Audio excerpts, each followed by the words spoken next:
ದಿಗ್ಗೇನಹಳ್ಳಿ ಗ್ರಾಮದಲ್ಲಿ ಗ್ರಾಮ ಠಾಣಾ ಜಮೀನಿನ ಒತ್ತುವರಿ ತೆರವಿಗೆ ಆಗ್ರಹ. ನಿರ್ಗತಿಕರಿಗೆ ನಿವೇಶನ ಹಕ್ಕುಪತ್ರ ಮತ್ತು ಮನೆ ಮಂಜೂರಿಗೆ ಮನವಿ. ಚನ್ನಗಿರಿ ತಾಲೂಕಿನ ದಿಗ್ಗೇನಹಳ್ಳಿ ಗ್ರಾಮದಲ್ಲಿ ಗ್ರಾಮ ಠಾಣಾ ಜಮೀನಿನ ಮೇಲೆ ನಡೆದಿರುವ ಒತ್ತುವರಿಯನ್ನು ತಕ್ಷಣ ತೆರವುಗೊಳಿಸಿ ನಿರ್ಗತಿಕ ಕುಟುಂಬಗಳಿಗೆ ನ್ಯಾಯ ಒದಗಿಸಬೇಕೆಂದು ದಿಗ್ಗೇನಹಳ್ಳಿ ಎಕೆ ಕಾಲೋನಿಯ ನಿವಾಸಿಗಳು ಒತ್ತಾಯಿಸಿದ್ದಾರೆ. ಗ್ರಾಮದ ಎಕೆ ಕಾಲೋನಿಯಲ್ಲಿ ವಾಸಿಸುತ್ತಿರುವ ಸುಮಾರು 45ರಿಂದ 50 ಕುಟುಂಬಗಳು ವಂಶ ಪಾರಂಪರ್ಯವಾಗಿ ಗುಡಿಸಲುಗಳಲ್ಲಿ ವಾಸವಿದ್ದು ದಿನಗೂಲಿ ಕಾರ್ಮಿಕ ವೃತ್ತಿಯನ್ನು ಅವಲಂಬಿಸಿ ಜೀವನ ಸಾಗಿಸುತ್ತಿವೆ. ಜನಸಂಖ್ಯೆ ಹೆಚ್ಚಳದಿಂದ ಕಾಲೋನಿಯಲ್ಲಿ ವಾಸಕ್ಕೆ ಸೂಕ್ತ ಜಾಗವಿಲ್ಲದ ಕಾರಣ ಈ ಕುಟುಂಬಗಳು ಗ್ರಾಮಕ್ಕೆ ಸೇರಿದ ಗ್ರಾಮ ಠಾಣಾ ಜಮೀನಿನಲ್ಲಿ ಗುಡಿಸಲುಗಳನ್ನು ನಿರ್ಮಿಸಿ ಬದುಕು ನಡೆಸುತ್ತಿದ್ದಾರೆ.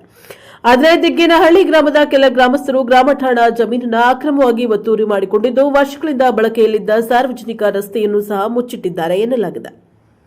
ಇದರಿಂದ ಎಕೆ ಕಾಲೋನಿಯ ನಿವಾಸಿಗಳು ದಿನನಿತ್ಯ ತೀವ್ರ ತೊಂದರೆ ಅನುಭವಿಸುವಂತಾಗಿದೆ. ಈ ಹಿನ್ನೆಲೆಯಲ್ಲಿ ಸಂಬಂಧಿಸಿದ ಅಧಿಕಾರಿಗಳು ಸ್ಥಳಕ್ಕೆ ಭೇಟಿ ನೀಡಿ ಪರಿಶೀಲನೆ ನಡೆಸಬೇಕು. ಸ್ವತ್ತಿನ ದಾಖಲೆಗಳನ್ನು ಪರಿಶೀಲಿಸಿ ದಾಖಲೆಗಳ ಪ್ರಕಾರ ಅಳತೆ ಕಾರ್ಯ ನಡೆಸಿ ಗ್ರಾಮ ಠಾಣಾದ ಮೇಲೆ ನಡೆದಿರುವ ಒತ್ತುವರಿಯನ್ನು ಜೆಸಿಬಿ ಮೂಲಕ ತೆರವುಗೊಳಿಸಬೇಕು. ನಕ್ಷೆಯ ಪ್ರಕಾರ ರಸ್ತೆ ನಿರ್ಮಿಸಿ ಸಾರ್ವಜನಿಕರಿಗೆ ಅನುಕೂಲ ಕಲ್ಪಿಸಬೇಕು ಎಂಬುದು ಗ್ರಾಮಸ್ಥರ ಆಗ್ರಹವಾಗಿದೆ.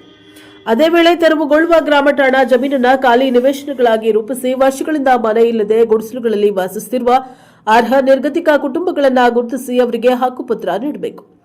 ಜೊತೆಗೆ ಸರ್ಕಾರದಿಂದ ಮನೆ ಮಂಜೂರು ಮಾಡುವ ಮೂಲಕ ಸಾಮಾಜಿಕ ನ್ಯಾಯ ಒದಗಿಸಬೇಕೆಂದು ಗ್ರಾಮಸ್ಥರು ಮನವಿಯನ್ನು ಸಲ್ಲಿಸಿದ್ದಾರೆ.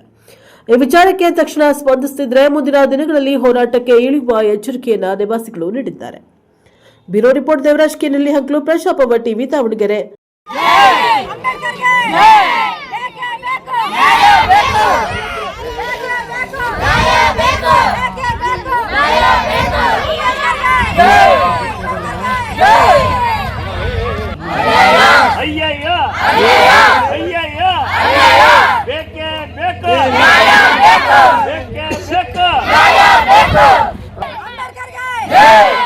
ಬೇಕು